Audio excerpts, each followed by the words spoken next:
There's going to be a fight this episode. Why? Not between us, between me and society.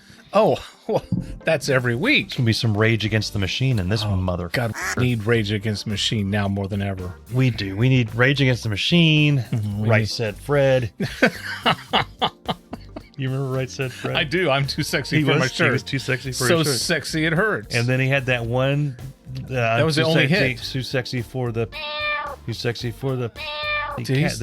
Sweet cat. He like comes in and makes it G-rated for radio. Oh, but it was, I don't remember that the part. damage had been done. I was done with that song about a week after he wrote Too Sexy for My Shirt. Yeah. I know they played the crap out of that.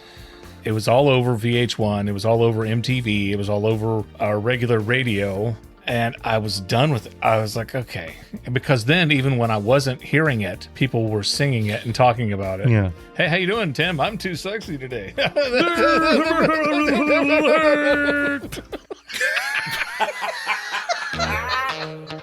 Thank you all for being here. Let's get started. Wow, great attitude, Ron. Sorry, I was talking to these ribs. Welcome to Irritable Dad Syndrome. If Buddy Hackett was alive, he would totally love this podcast. Please welcome your hosts, Mike and Darin. Hi, I'm Darin. Hi, Mike. Welcome to Irritable Dad Syndrome, Cincinnati's comedy podcast. This is episode 304. Funny as all get out. Dude, let me tell you something about what you have done. You have clicked on stop, don't click off. Stop. Stay right You've where you heard are. enough true crime. You've heard enough politics. Yes. And all that other recipes. You're not going to make any of that food anyway. No. You're not going to listen to any of that. Hang out with us for an hour. Stay with us. Stay with us. You'll be glad you did. It'll be fun. Oh, so much fun. You'll learn new things. The last episode we did, I had people reach out to me and say, Darin, your podcast is fun. Yeah. They had so much fun. By the way, if you haven't listened to episode 303, Uber has a nice Peter. You should go and do that immediately after listening to this episode. People have told me, it's not bad. Yeah. It's not. Hey, I'll bad. take it. I will take it. Did you get paid for that? Oh, That's usually we their get next sentence. paid in experience. If you would like to pay us, if you feel That would be what awesome. we do is worthy of monetary enjoyment. Yeah, Is that a phrase? Yeah. Go to our Patreon, and let me tell you what you're going to hear at the Patreon. All kinds of stuff that is too funky for the regular show. We try to keep the regular show nice and clean and happy so that the kids and the bunnies and everybody can listen to it, or you can listen to it in mixed company and not offend anyone. Is that That's okay. am I right? Mixed company. Yeah, because I know how much people love hanging out with mixed company. Yes, but when you're at home alone, you dirty bastard, and you want to hear You sick, you twisted. sick piece of and you want to hear it go way south. You want to hear it with all the brambles on. Now, that's not exactly what the Patreon is. That's true. It's all the bonus stuff. Our Patreon page is full of bonus content that you don't get on the regular episodes. Yeah. And sometimes it's uncensored material. Sometimes it's stuff that we just ran out of time and we put it on there. It's all kinds of stuff. And if you're a Patreon member and you're one of our elite members, you get merch throughout the year. And so join it. Yeah, and you may not even know that there's a video format or video thing. We stream this puppy, and we put all those videos up on the thing. Yeah. So check it out. Boy, did we sell that. Oh yeah. I smell like burnt wieners right now, and I don't like it. You smell like burnt wieners, and I smell like cowboy beans. So there you go, man. On tonight's episode, Libby and I, we have had it with Krispy Kreme donuts. They are dead to us, and I will explain why. Mike went back to his alma mater, OU, Ohio University. The OU. No. The Ohio. Yes. Hate when I do that. I do. And I do it every single time. You know what? Well, I went to the ETSU. Let me tell you something. Okay. We had a visitor, right, over Yes. the weekend. Yeah. It was Anne Wiseman. Yeah. And yes. Ann and Dave Wiseman. Ann and Dave Wiseman. Ann and Dave. Ann and Dave. Dave and Ann and Dave. I love Ann they and Dave. Visited and they were bringing us cake, which, you bought some too? Yeah. Yeah. Yeah. Oh. And nothing but bunt cake, right? Is that the name? Yeah. And we were talking about our college visit, and Dave got all excited, and he thought that we were talking about OSU. Right. That's the reason we get so upset. People forget that there's a university over in Athens, and I'm going to talk about that visit. It's a great college. I have a lot to talk about with that. Yeah, I've got a great stuff to talk about too. Boy, it's got awkward fast. Well, I'll tell you what's really awkward. Can you make it not obvious that I forgot Dave's name? Can you do something about that? I knew I was going to tell this story the whole day, and I'm like, Dave and Ann White. I know Dave and Ann. And then when I'm live, I got Huggy watching me, and you're sitting here with your. I forgot his name. Okay, I just did. Well, I'm a little jealous because when I assume it was they came to my house, it was just Ann at the door. Oh. So they go to your house and you get to talk to Ann and Dave. And Dave, yeah. So now I'm trying to figure out what's the beef Dave has with me. Yeah, Dave and I talked about. Does Dave not want to talk to me? I like Dave. Yeah. I've been a big fan of Dave. And when nobody else liked Dave, I'm like, hey, stop being a to Dave. Dave's a good guy. Yeah. And now Dave won't come to my front door and talk to me? Yeah. Dave and I talked college years. We talked about cars while Bess and Ann stood over there and they talked about the women folk stuff. So they talked about recipes and ways to get stains out of a shirt. I think they mostly talked about how stupid I was. As the kids say, that's what they talked about. Tracks. Yeah. No, so I'm going to talk to Ann and Dave and figure out what Dave's beef is with me because I thought this whole time that we were cool, but I think now we're not. Yeah. I'm going to start out the show with a bang. Please do. Please start the show. Out the show with a bang. I'm going to tell you a story, and then of a lovely lady. I'm going to tell you a story. I'm not going to tell you who did this. Okay. After the story, I want you to guess who did this. Okay. Somebody dropped the F-bomb at our house on Easter. Okay. Now I'm thrown. Libby. So let me tell the story. Okay. Let me tell the story. So Easter Sunday rolls around. It's cold. Yeah. Okay. It is like stupid cold. The day before it was 81 degrees. Easter Sunday, it's like 40 or something. All these poor kids out there catching hypothermia trying to find an Easter egg out in the yard. Yeah. Turns out the Easter bunny was a snow bunny. Nice one. I'll see my way out. Yeah. Please do. So it was cold, and Mom came and picked us up, and the five of us went to church. So we went to church for Easter Sunday, and we go to I'm not going to name the church. I will say Our Lady of the Fallen House. Yes. So at Our Lady of the Fallen House, they have always been a very cool church. They're like, I don't know if you'd call it progressive. I don't know. The pastor. They're happening. Yes, the pastor usually wears jeans. We've got one guy who comes up and opens his show with what up, y'all? What up? Okay. Diggity. And on this particular Easter Sunday, they were joking around a lot. Okay. Which I don't mind joking around. I don't have a problem at all with joking around. But I leaned over to Libby and I'm like, it's like if any new people were coming to this church, they would think, I don't know that this church takes this resurrection seriously. Yeah, I digress. What you should have done had been to stand up and say, walk out. Excuse me, but I'd like a little respect for our Lord. And then sit back down. Sit back down. I think that would have been welcome. I think so. Anywho, so there was that. We got home and we had dinner, and it was a lovely dinner. We had a chicken casserole. Oh, yeah. Mom brought a ham. Okay. We had a lemon meringue pie. Yeah. And Libby made this blueberry cake. Okay. Shut up. The blueberry cake was delicious, and it had like a lemon drizzle on it. Okay. Right? So anyway, dinner was really good, and we were having a great time. And afterwards, we were all just full as ticks, and we decided we're going to park it. And that's when Libby said, going to park it and we're going to watch a movie. Okay.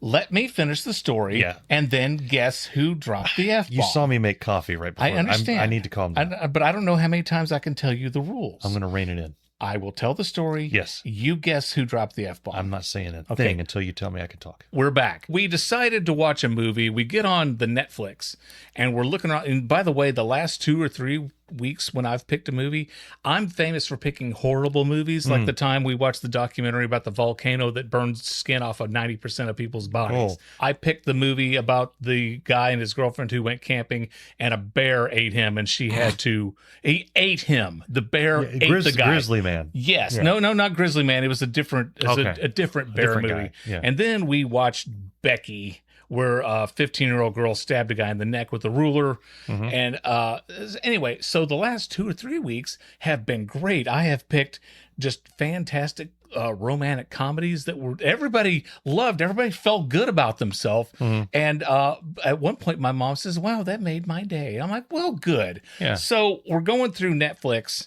And I'm trying to pick a movie, and the reason I pick a movie is because everyone else is like, "Oh, whatever you want to watch. What do you want? What do you want to watch? What do you want to watch? Something? I don't know. What do you want to watch? I'll watch whatever you want to watch. Well, what do you?" I'm like, I'm picking a movie. So I found this movie starring Liam Neeson. Liam Neeson lives near the border of Mexico. Okay. And he is often near the border wall, and sometimes he sees people who are trying to cross the wall, right? Well, he finds this woman and her son, and they are running from the cartel. Now, I don't know what you know about the cartel. The cartel are bad people. Bad people. This woman, her cousin had stolen money, thousands of dollars of money from the cartel, and they killed him. So he warned her and her son to get out and save themselves. So they're trying to cross the border. The cartel sees them. Right when the cartel are rolling up, Liam Neeson sees them, and he says, "What's going on? I'll help you, but you got to get behind the truck." It's very good at Liam Neeson. Thank you. It's Thank you. good. So the cartel is like, "Give me the woman, give me the son." And he's like, "I'm not going to do that." And I said, "Give it to me or we're going to shoot you." And he goes, "I'll shoot you back." And so they start. A little too Lucky boom. Charms, but you just went a little, you got a little full of yourself. Got a little You excited. get a little, when I said that, I should have not said anything. I got a little excited. Yeah. So they start shooting up the truck, and Liam gets the woman and her son in there, and he runs off, and he finds out who these people are that's shooting at him. Oh my God, it's the cartel. Yeah. And the woman, before she, spoiler alert, before she dies, she says, "Please, my son needs to go to our family in Chicago. And if you could take him to Chicago, please." And she left a bag of money, a lot of money, like more money than you and I have combined. Okay. So he's got this kid and this money, and he's driving, and he decides, okay, I'll take the kid to Chicago. Yeah. So he's driving, and then the kid warms up to him. How can you not warm up to Liam Neeson, right? Because Liam Neeson's adorable. And the kid and Liam start having this connection, and Liam is making stupid mistakes because he keeps using his credit card everywhere he goes, and they're tracking him. They're tracking him on his credit card, and I'm going, "What are you doing? Stop using your credit card. You've got a giant bag of cash. Okay, stop." So he's using his credit card. The cartel keep following him everywhere he goes, and they're getting closer and closer to Chicago, and he and the kid have a moment. They're sitting there talking, and they're having this big moment, and Liam says, "I want you to have all this money. All this money is going to be for you." And the kid says, "I don't want the money. It's cartel money. It's bad money." And so what does Liam Neeson say? He says, "Can I have it?" Well, that's what I would have said. Really, And Liam Neeson says, "Well, what should we do with it?" And the kid looks at the fire. They have a campfire. And then Liam looks at the fire. Oh, no. And then they wad up a $100 bill and throws one $100 bill in the fire. The kid throws another $100 bill in the fire. Liam takes the rest of the money and throws it in the fire. Okay. And this is when someone yells, "Are you crazy?" Now, it was either me, Libby, Jacob, Cameron, or my mother who said that. Guess who dropped the F-bomb? Your mom. It was my mom. Wow. We turned and looked at Mom like, Mom. She she was so embarrassed. She has never said that. Oh yeah. In front of I think she's probably said that before, but she's never said that in front of the whole family like that. And Libby was like, Mom, how dare you? And we've told her from now on, anytime she's around the children, it's going to be supervised. Yeah. And boy, and before Mom went home, she apologized like 50 times. And then she says, am I allowed to come back? And we said, yes, of course you're allowed to come back. And then she said, is this going to be on the podcast? I'm like, yeah. Yeah. You got that right, Mom. Yeah. So wow. We have forgiven my mother. And Mom, in her defense, it was a stupid thing to do. And she was outraged. I mean, seriously, Liam could have, he was down on his luck anyway, okay? He was behind on his mortgage. He was going to lose his house. He was going to lose his land, okay? Like a year before that, spoiler alert, his wife had died. Oh. So he had nothing, and he was about to lose everything else that he had or didn't have. Yeah. And so he could have really... And I've never understood that. That's drug money. That's bad money. It's money. You could turn that around and use it for something good. Yeah. I mean, you could always give it to charity. You can take drug money and turn it into something for good. Yeah. Yes. Yeah. You never go to a bank. Can I get change for this 50? Oh, this 50 is drug money, son. It's not good here. Yeah. You're listening to Irritable Dad Syndrome, available in all 50 states, even New Hampshire. We were going to watch a movie, right? And I'm letting Andrew pick. Okay. Right. And I was like, what do you want? Do you want like something funny? Do you want like an action thing? Do you want something that's going to blow your mind? He's like, something that'll blow my mind. So I come down and I go through the movies that'll blow your mind. And one of them there is Blade Runner. Oh, okay. And what I remember of Blade Runner is, and I've seen it 2 or 3 times. Now I've seen it 3 or 4 times. Right. I remember the beginning and I remember the end. I never remember the middle of it or the entire gist of Blade Runner. Right. But we have Blade Runner and we have the final cut of Blade Runner. Yes, you do. The fancy one. So I talk this up. This is like one of the all-time classic movies, right? It's a Harrison Ford joint. It's a Harrison Ford joint. And it is considered a cult classic. So I talk this movie up and we start watching it. And of course, I remember the beginning. They have the interview with the guy that's a replicant and he loses it and shoots the guy. Spoiler. Yes. And then runs. Daryl Hannah, Rutger Hauer. Yeah, they're all in it. And then the movie just keeps going. And about 10 minutes in, I feel like I need to point out to the entire family, I haven't seen this in about 15 years. 20 years, yeah. Or so. And then it keeps going. There's a part with a strip club, and I have to announce again to the family, I was being honest, I don't remember this at all. Yeah. I don't remember the lady with the boobies. Yeah, and Sean Young was at in all. It. Yeah. And then they meet the guy that makes the toys that talk to him. And I didn't remember that part at all either. Then Rutger Hauer shows up, and he's really good. Yeah. And here's the thing. Rutger Hauer is a very underappreciated actor. So Harrison Ford is a good actor. He's one of the best. He's one of the best actors. One of my favorites. You wouldn't know it from Blade Runner. One of the go-tos when people make fun of Arnold Schwarzenegger is like whenever he's being tortured or attacked.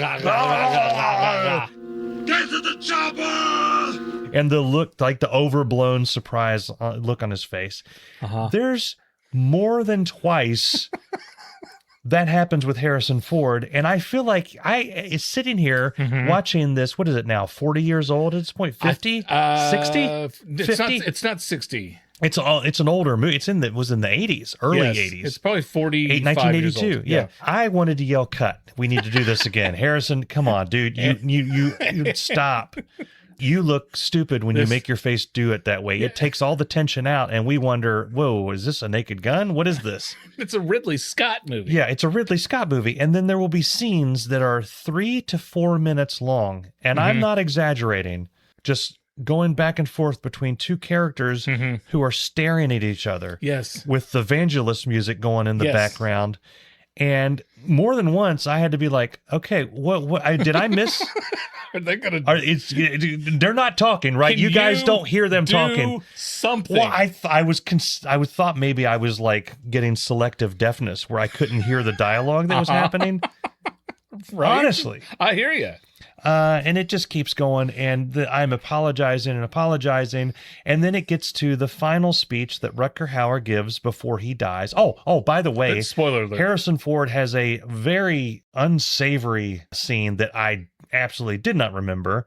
With was it Sean Young? Sean Young. Yeah. I don't want to go too far into it, but it doesn't look like she's having too much fun with what he's doing.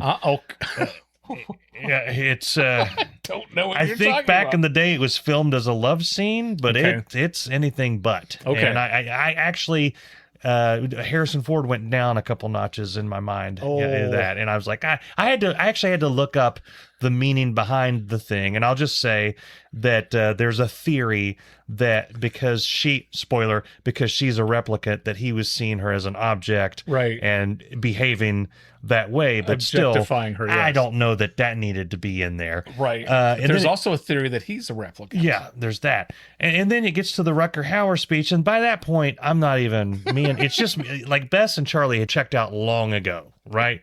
Yeah. I got the look that said, I thought you've seen this movie and you didn't even know about the... Well, it's been a long time. I remember and it's a classic. I remember it being badass. And then Rutger Hauer gives the speech where I've seen things you people wouldn't believe, and time to die, all these memories go away like tears in the rain. And that's an amazing moment. Every time Rutger Hauer is on the screen, it's an amazing moment. So I have a suggestion for Ridley Scott. He's still alive. Yes. I know that this was the final cut, but dude, this is not what you meant to do. So my suggestion is that they keep the beginning up through the point where the one replicant loses his mind and shoots the guy, and then just have every scene that has Rutger Hauer in it. And then the weird chase where Harrison Ford decides, I'm not going to run through that door. I'm going to shimmy up this pole and through a hole in the ceiling. Right. While this crazed robot is chasing me. And every time it catches me, it goes in my face instead of killing me. Cut about 70% of that out. Yeah. And then keep Rutger Hauer's speech at the end and end it. It'll be about 10 minutes long and it'll be awesome. There's like 4 different versions of the movie, right? There are. I mean, they kept... I thought the final cut would be like the version you're supposed to watch. But no, they just kept changing it and redoing it. And I'm like, I'm pretty sure Ridley Scott started with it. Yeah. Was that before Lucas started doing all that with the Star Wars movies? I think it was after. I think Lucas was the pioneer was of he that. the pioneer of with your own movies? Because he did that, and then I think Ridley Scott was really close behind. Maybe with I should with my Blade movies. Runner, and then Alien. They with Alien, and then Aliens. They just started with everything got after. Here's the thing, though, is no one in this family trusts me anymore when it comes to movies because I talked it up so high. I remember it was probably 20 years ago. Somebody was talking about Blade Runner, and I'm like, okay, I need to dig that out and watch that again. Yeah. I watched it again. I'm like, my God, this movie is boring as hell. It's a lot of people looking at each other. And I'm such a diehard Harrison Ford fan. Yeah. And anybody says anything negative about any movie, even Sabrina, don't you talk bad about Sabrina. Yeah. Him and Greg Kinnear were fantastic in that. Harrison Ford was Linus. I'm getting off track. Yeah. I watched the original Blade Runner, was bored out of my mind. And I'm like, I remember as a kid, and I guess I was just riding the wave, the excitement of him being Han Solo, and he wasn't Indiana Jones yet, was he? I think Blade Runner, I don't know. I think Blade Runner came out before Indiana Jones. I think so. I think you're right. But I think it was riding that high. Empire Strikes Back, and then Blade Runner, and then Indiana Jones, and then Return of the Jedi and stuff. Yes. So I was so excited.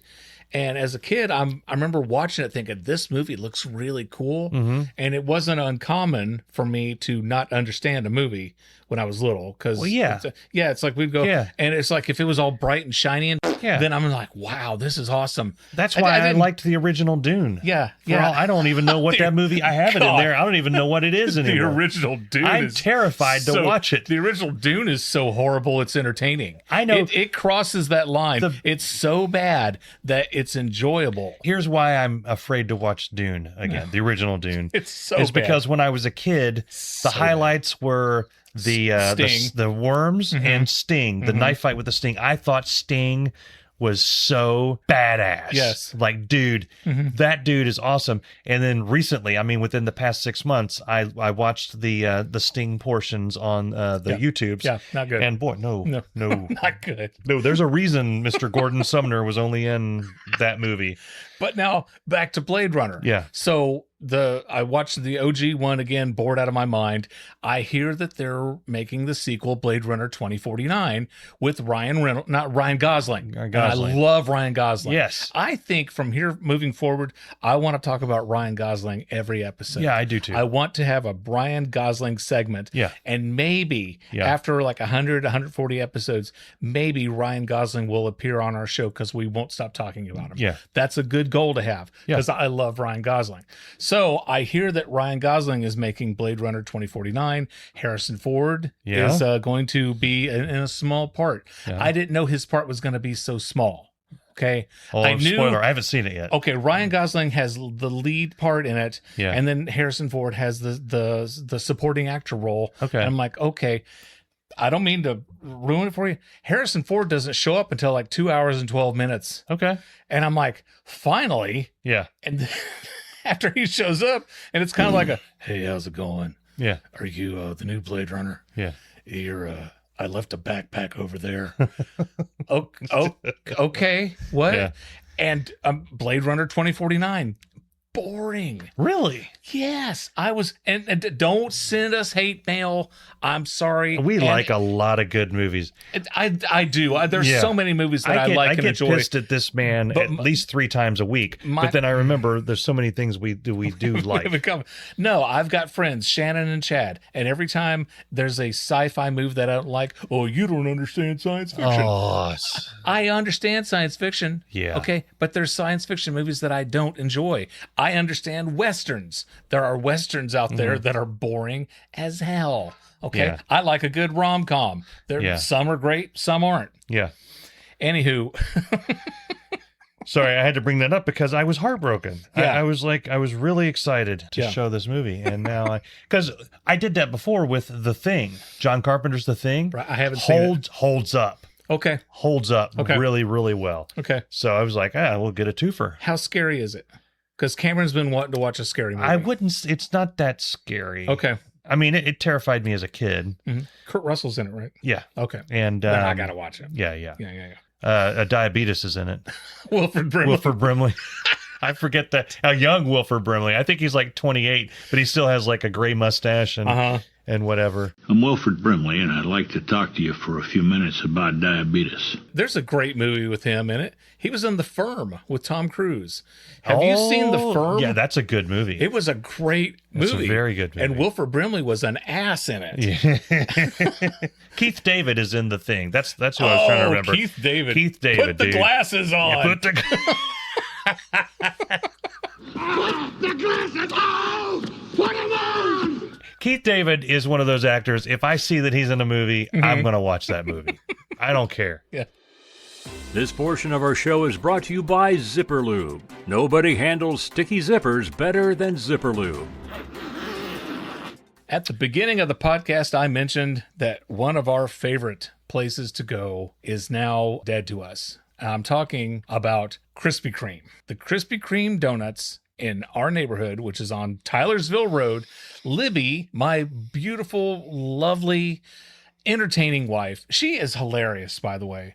This last week, Mike, almost every single day, Libby had me almost crying laughing about something. Okay. And she is funnier now than she's ever been, and she's always been funny. So she decided, I'm going to surprise my family with donuts from Krispy Kreme. Okay. So she rolls up, as the kids say. Yeah. She rolls up to the Krispy Kreme, and she was going to get a dozen, and she was going to get some that Jacob wanted, Cameron wanted, some that I wanted, and some that she wanted. So she said, I'm going to get 4 birthday cakes. We don't have those anymore. And she says, I'm sorry, excuse me. We don't have those anymore. She says, are you out? And they're like, no, we've discontinued those. And then she's like, okay. Yeah. And then she said, do you have any of the blueberry cake donuts? We have also discontinued those. What? My question is, what the hell? They discontinued blueberry cake. That's not good. That's un-American. You're going to agree with him on this because we've talked about this before. You don't like these, but Libby and I love these. Lemon-filled. What? They not only were out of the lemon-filled, they discontinued lemon-filled. That's good. So the only donut in there that she would have ordered was the chocolate-covered custard-filled, and that's what I love. Yeah. And she looked at the guy and she said, "You did what?" Mm-hmm. And he says, "We discontinued them." And she says, "Are you serious?" He says, "Yeah." And what she do? Drove off. She left them in the dust. Yeah. They were eating her dust. Yeah. And then she says, "We're not going back to Krispy Kreme." Yeah. So Krispy Kreme, what the hell? What happened? It just annoys me when so whether you like the lemon-filled or not, lemon-filled donuts are a staple at Krispy Kreme. They have had lemon-filled donuts since I think there was a Krispy Kreme in Bethlehem. Okay, and Jesus ate Krispy Kreme donuts. All right. Okay. And they've discontinued them. Yeah, that's so- like Burger King getting rid of the Whopper. Yeah, you bring up Burger Krispy King. Kreme can suck it. Okay. All right. So What? This happened while Bess and I were in college.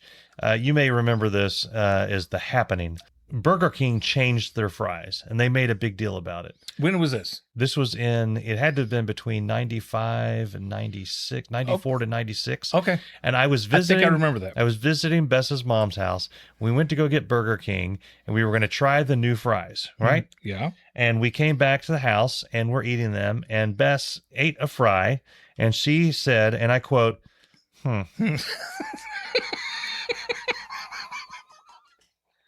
That's not a front page review. No. Wasn't that the ones that they made with Olestra or something? They made them like super crunchy. That was the big thing. They were crunchy. Okay. I thought they were okay, but I have always been a McDonald's fry guy. I agree. Right? I concur. Think, if McDonald's ever changes their fries, we're going to have a problem. But Burger King changed their fries, and Bess was so upset about it that she wanted me to call them. What are they going to do and tell them that we didn't like their fries? Okay. And there was a number. There was on their commercials. They had a 1-800 number to call and tell them what you thought about their fries. Yeah. Somehow we had that number. I think it was actually on the fries. Somehow we had it. Maybe. And I was like, it was one of our very first arguments. It was very early in our relationship. And I said, I don't think they really care what we think of their fries. And she said, if they didn't care, they wouldn't give out a number and have you call to tell them what you think about the fries. That is true. And then I said, I don't care that much about the fries to call. And she said, well, I do. Oh. And I want you to call. They're like, well, why don't you get off your... It was a tense moment. I'm just going to leave it there. It was a tense moment. Okay. And I said, okay, I'll call. Well, I do. Now, this is back in the 90s, kids. This is before the robocalls and the AI talking to you. This was a real person on the other line. People cared about French fries back in the 90s. I called and a person, thank you for calling Burger King. It was some corporate whatever. An actual person person answered. Damn, what was that like? It was very uncomfortable because I said, hi, this is Mike. I'm calling. Oh, hi, Mike. I'm calling. My girlfriend and I just got some of your fries at the Burger King, and they said, how do you like the fries? And I said, they're not good. They're not doing we don't like them. They're doing we like it for the me. original fries better. And they said, I was very sorry to hear that. Is there a particular reason? And we hadn't discussed it at that point, right? I'm just trying to get out of this. Like, what's the reason? Why don't we like these fries? And I just said, and I'm looking, now me and Bess can have entire conversations just with a glance, but this is back when we were first dating. Before you could read your body language. And I'm like, I just said, my girlfriend I can tell she really doesn't like them. Mm-hmm. And I'm calling on her behalf. I think they're okay. But and I do remember saying, insisted that I call. No, I didn't say that. I do remember saying I preferred the old style, but she wanted me to call and voice displeasure with the fry. And they said, well, thank you for calling. We're very sorry to hear that. Hopefully, as time goes on, you'll grow to like the fries and love them as we have. And I said, maybe so. Maybe so. And they said, thanks for calling Burger King. And and hung up. Sorry you don't like it. Maybe someday you will. Maybe someday you will. That's a kind way of saying we don't care. Right into the continuation of our first argument, which is like, they don't care. And they still have the same fries that they had back then. Yeah. They didn't change anything. But she was happy that we called. We voiced our thing. By God, you tried. And I respect her for that's one of the reasons I love her so much is that she felt strongly enough about the fries that she made me call and tell them that she didn't like them. There was one time where we were outraged over something and we got positive results. We were making Pillsbury cinnamon rolls for breakfast one morning. Now there's me, there's Libby, there's Jacob, and there's Cameron. That's 4 people. Inside the cinnamon roll package is supposed to be 8 cinnamon rolls. That means you pop them up, you put them in the old oven there, and everybody gets 2. Well, I opened up this particular tube of cinnamon rolls, and there were 7. And the look we gave each other, we're like, oh, because nobody wanted 1 cinnamon roll. And I'm telling you, and so Libby and I knew that neither of the boys were going to stand up and say, I'll take 1. So Libby looked at me like, you're only going to have 1 cinnamon roll, right? Because I was looking at her thinking, you don't even really like cinnamon rolls. That's true. And she was looking at me like, hell yes, I like cinnamon rolls. And we weren't ever saying anything. But we were both hoping that the other person would say, I'll only have 1. But we were also hoping that they wouldn't, because then we knew we would hear about that later. It's like, I'll take 1. Okay. Did everybody enjoy their 2 cinnamon rolls? See, here's what you do. So Libby and I split one. Libby and I decided that we would have 1.5. And there was an email thing on there was a website on the tube. Why do I keep saying tube? On the tube. On the tube of cinnamon rolls was a website. I went there and I made a complaint. And what did they do? Because I said, we had a problem on Saturday. I said, my family were outraged. All caps. Because one of us had to have 1 cinnamon roll. And you can imagine how hard that was for us. They replied back. They were so cool. They're like, oh my goodness, we are so sorry we caused so much problems on your Saturday. And here's what we're going to do. They sent me a thing with a free coupon for another package of cinnamon rolls. Wow. So Pillsbury, thank you for taking it seriously and giving us a new tube of cinnamon rolls. See, part of the reason that you had that outcome versus the outcome that we had is that you were voicing displeasure at not getting enough of their food, whereas Bess and I were voicing our displeasure with their food. That is true.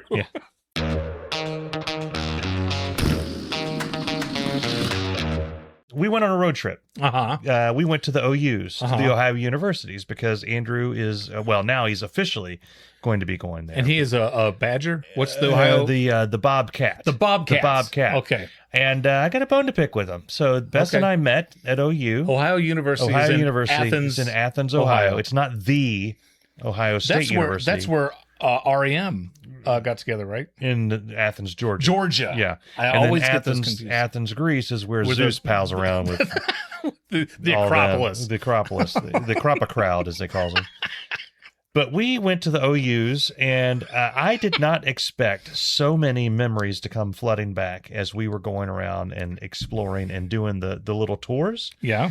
But I got progressively, like Bess and I were in shock at how much better some of the stuff is there. Right. So when it's encouraging, isn't it? Baker Center, when we went there, when we were there, I think Baker Center was like a building. Okay.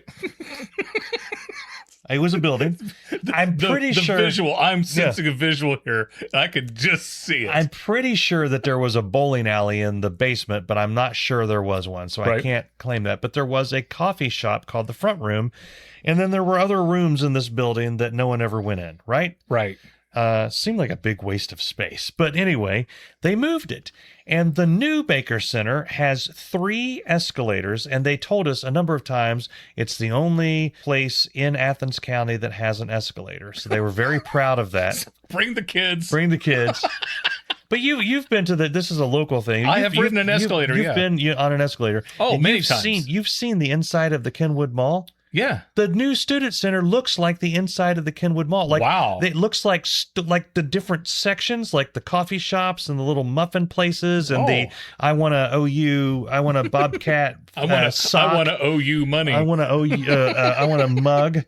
That looks like a little shop in the Kenwood. It looks like it's like, wow, are we fancy enough to be in here? And I'm like, whoa.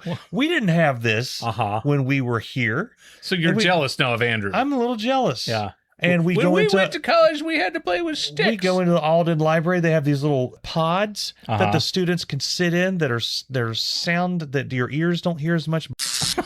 They had all this stuff, and they had the room that I remember going, and they had the microfiche. I don't even know if they have it.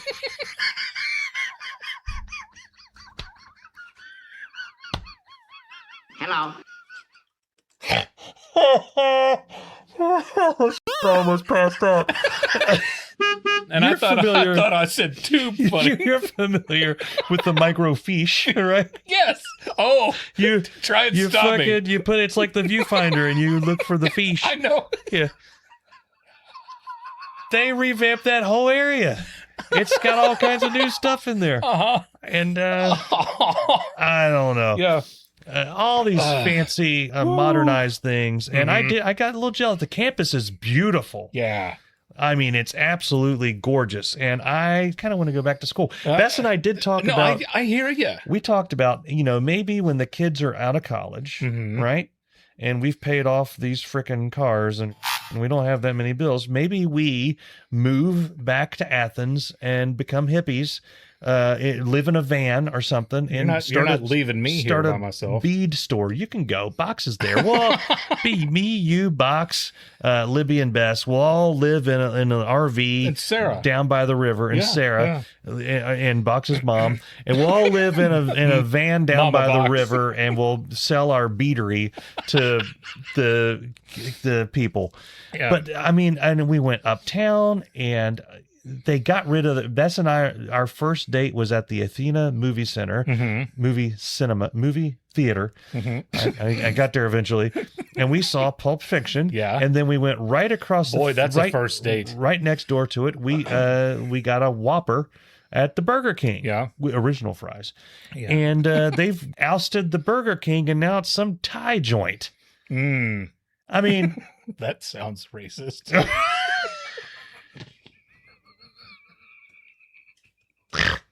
I'm just saying. Damn time, George. I'm just saying. Oh, and they gutted one of the big university bookstores and put a Raising Cane's in there. Oh, yeah. God, Raising Cane's and a BW3s. Raising Cane's is like the new Starbucks. It's taking over everywhere. No. Oh, man. I was really jealous. I want to go back to school. Well, about 10 years ago, maybe it'd been longer now, because the boys were little.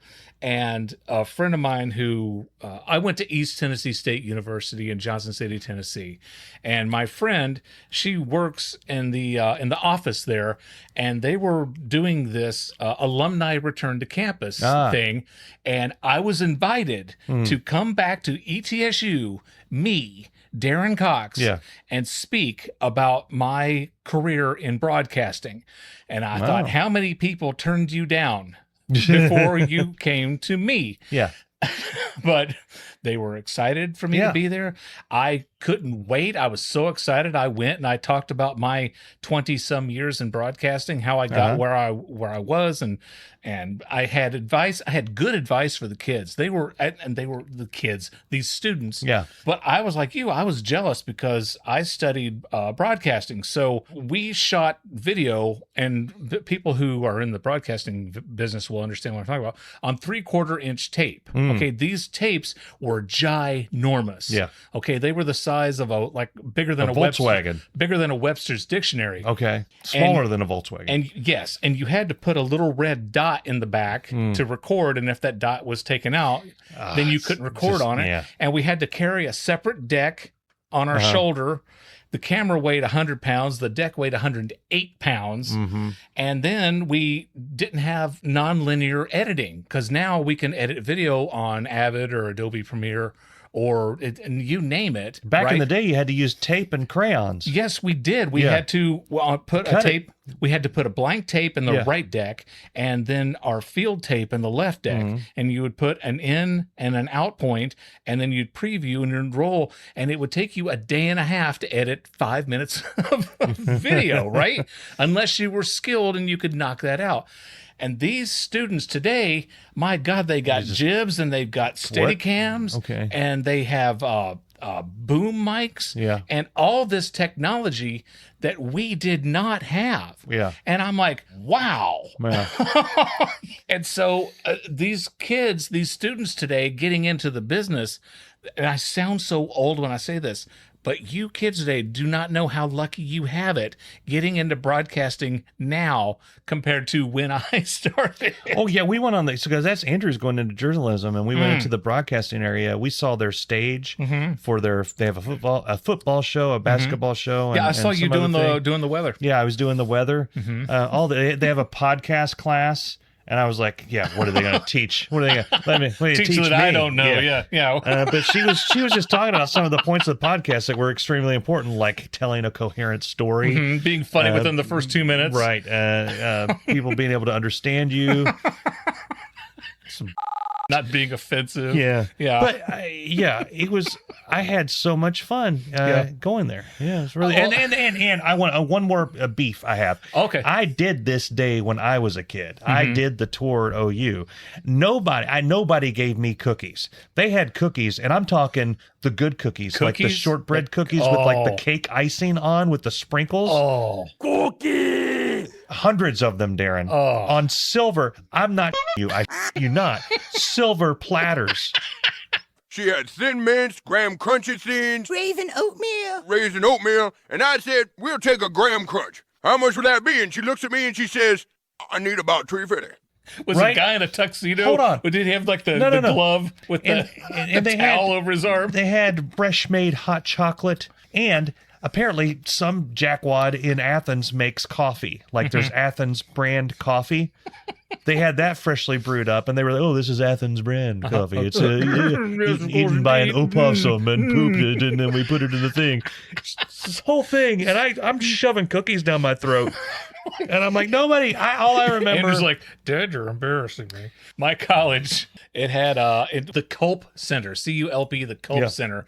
And that's where you could go to the cave. You go into the cave, that's where you got, and looking back now, it wasn't great pizza, but we loved the pizza at the cave, okay? And that's where people went and hung out. And then there were some separate rooms where you could, if you had a break between classes, you can go and watch your stories. I used to watch The Young and the Restless with 4 other guys. Okay. We had an off period, and me and 3 other guys in broadcasting would go down to our TV studio, and we would watch The Young and the Restless and The Bold and the Beautiful. And we were like, I can't believe Victor's trying to get away with that. That was every day. But at the Culp Center, there was a little convenience store up there where you could get your sodas and your cookies and crackers and that type of thing. After I graduated, they had a competition. They were going to rename the convenience store, okay? Yeah. And whoever named it won a prize. I don't know what the prize was, $50 worth of stuff at this convenience store. So they submitted hundreds of titles for this convenience store, and it lasted a couple of weeks. When they came down to it and they decided the name of it, they named it the Buck Mart. And I remember saying, are you crazy? That took weeks. Yeah. It's weeks better than Ernie's fart barn, but not by much. I would have loved Ernie's fart barn. You guys want to meet up at Ernie's? So as we were leaving, talking about Ernie's fart barn? So, So our friend, my dear friend, Matt Box, still lives and works in Athens. So we stopped by the Athena Theater. One of the coolest guys I've ever met. Stopped by, got a few pictures with it, photo. Got a photo op with him. I love seeing Matt, and we left him, talked to him for a while, and then we left and we went to what used to be School Kids Records. Now, kids, in the 90s, this is where you went to get your bootlegs and you could get the normal CDs like a chode, but you could also go back and get the, I don't know, you go back and get or like a chud. 3, 2, 1. Now, kids, you could go into the School Kids. You get your normal CDs like a chud, or you could go in the back and get the bootlegs and all that stuff. And they also had awesome posters that you could get nowhere else. Oh, the big ones? The big ones. Oh, yeah. While we were there, I bought 2. I haven't bought a poster in 15 years. They were both Breaking Bad posters. I haven't framed them yet. One is a black and white of Walter White in all his he's in his I just done cooking suit thing with surrounded by his money, and it says "All Hail the King." Okay. And then the other one is the iconic shot of him standing in the desert in his underwear with the gun. Nice. Yeah. Best was not happy with that one. That's what the people expect. I used the podcast. I said, this is going to be in the basement where we run the podcast. People expect to see Walter White in his underwear. Mm-hmm. I don't think she believed me, but it was still, they're good posters. Yeah. Yes, science. It's time now for the Kroger Story of the Week. I'm doing my shopping, and I keep hearing this song in my head. It's Insane in the Brain by Cypress Hill. In the brain. Insane in the membrane. Insane in the membrane. Brother's insane, got no brain. Insane in the membrane. Insane in the brain. Yeah. Insane, you got no brain. Just, they go for hours. I know. I love that song. Yeah.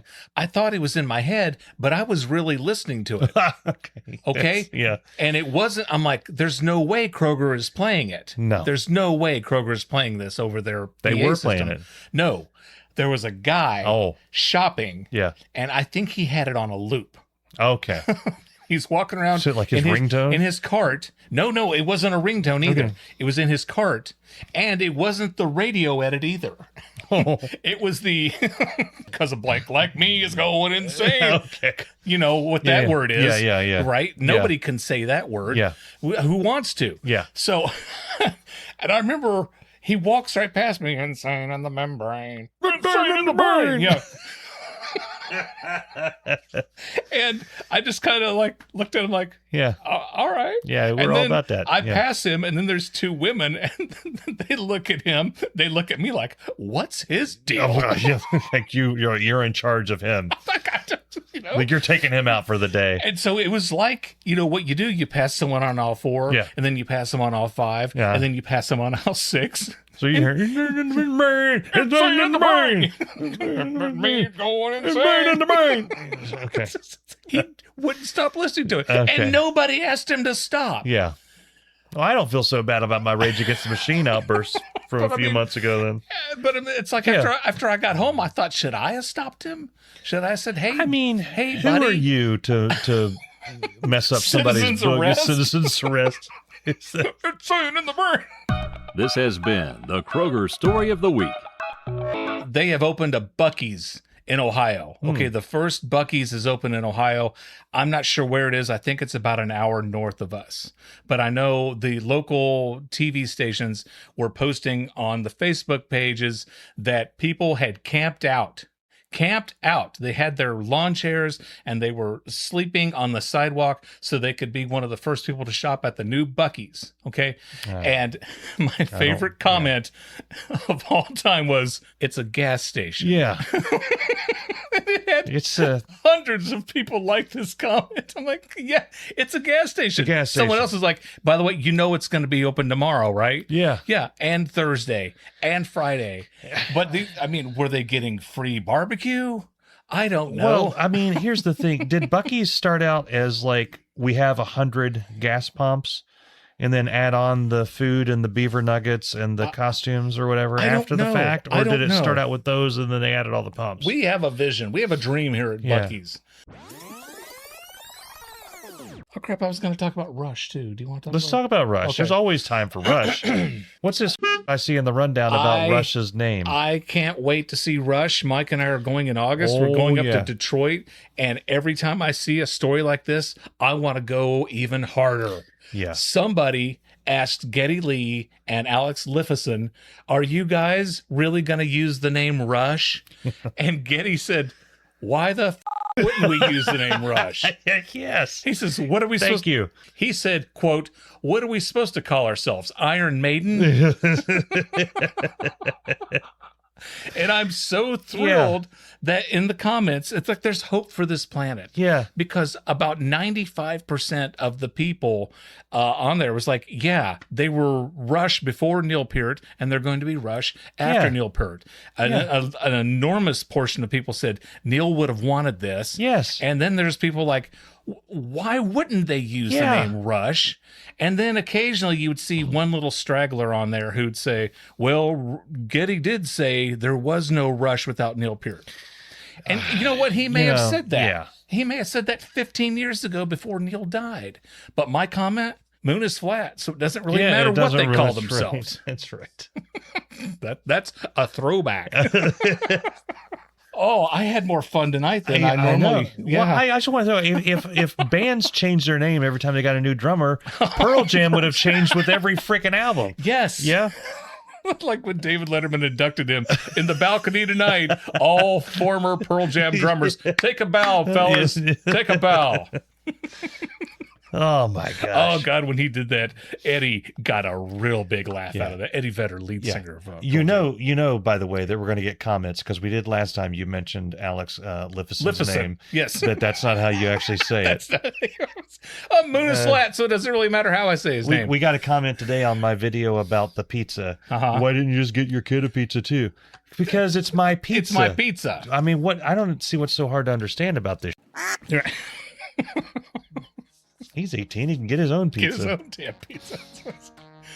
Guys, we're going to go. Thank you so much for listening to us. We want you to go to irritabledadsyndrome.com, download every episode. Hey, listen, I'm telling you what, episode 303, people have loved it. I have had so many people comment. It was the bizom. It was the bizom, yeah, or the bosom. The bosom. It was the teats. The teat.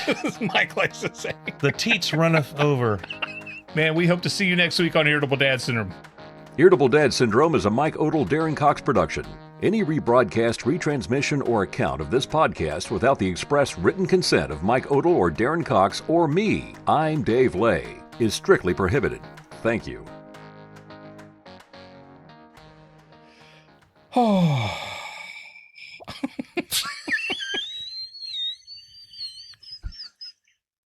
We'd like to say hello to our Dayton viewers. Bonus stuff. The Patreon, our page, right? 3, 2, 1. Wah, wah, wah, wah. Or wah, wah, wah. He said, he got it. My voice is hoarse from laughing. And then, Cypress Hill. Cypress Hill. Injunction. Yes. Mm-hmm. It's a joint. 304. Right. I thought we would have been famous by now. I was hoping we would have been famous 100 episodes ago. It's all your all's fault. Actually, about diabetes and how it's affected me in my life. Insane